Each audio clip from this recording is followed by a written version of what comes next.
Paul, do you think you have a good handle on the lowering the head rule, or are you like everybody else trying to sort your way through it?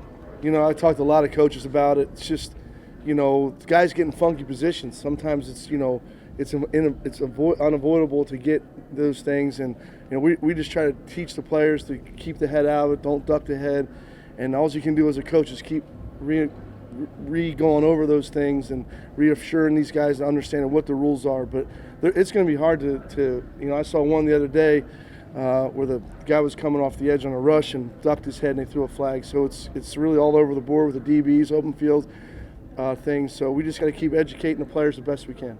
The Carl Joseph play, the first game. Yeah.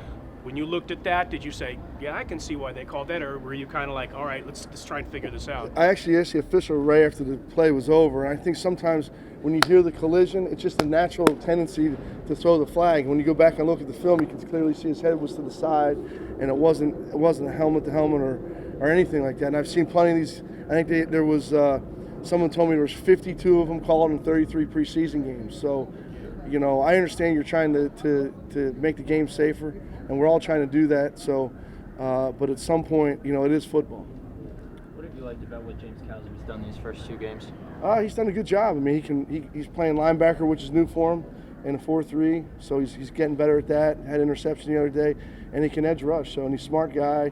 And the more I always tell him, the more you can do to help us win, you'll be around here. So he's doing a good job for us. Some of the younger players have cited Leon Hall and Emmanuel and Reggie for being helpful in terms of learning this scheme. How much of a benefit is it to the coaches to have players who can kind of guide them through some parts of your system? I think it's important. I walk by the locker room all the time and they're talking through some of the things. So when you have guys that have been in the system and seen these things in games and different scenarios, it's always helpful to have guys in the locker room, on the field if something happens, to understand what those adjustments may be and things that are going to come down the road as we get moving with these things. So it's important that we have those guys that are familiar with it. Sure, it's certainly helpful.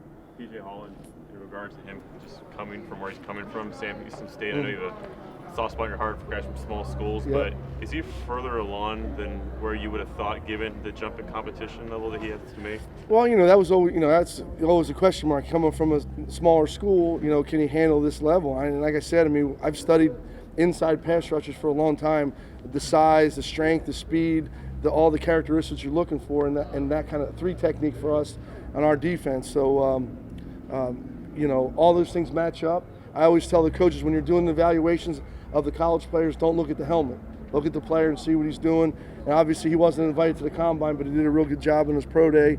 And so, no, I'm not surprised. I just think that initially he got in here himself and then realized, man, I can play at a high level here. So once he got his confidence built, I think the sky's the limit for him. Was there a turning point for him with the joint practices, or something where it just kind of something lit up in him? In the spring we're in short, so it's hard for the D-line and really the O-line to really get a good gauge of what it's going to look like. I think the first couple of days in pads when we were doing pass rush, you started seeing the explosive get-off that he has and the movements that he has, and he's strong as an ox. So I think it was really early in training camp that I realized we got a special guy here.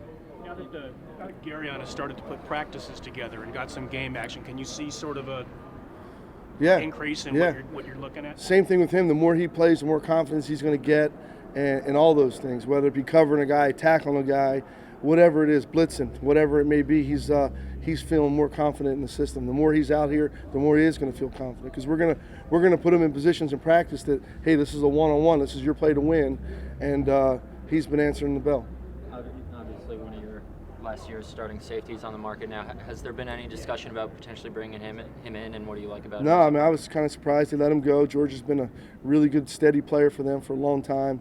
Really developed through the system, knows it inside and out. But I've been really kind of concentrating on getting ready for this ball game and really evaluating the guys we have at safety. I like our safety group. We got a lot of different kind of abilities back there. Guys who can cover, guys who can hit and play the middle of the field. So I'm really focused on getting those guys better.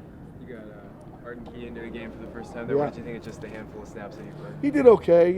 I think he was a little bit disappointed in a couple of his rushes, but hey, it's his first NFL game. I said, relax, go out there and do what you do. You try not to overcoach those kind of guys because they're Arden's special at what he does, rushing the quarterback. So hopefully he'll get some more snaps in this game, and we'll have him ready for the first week.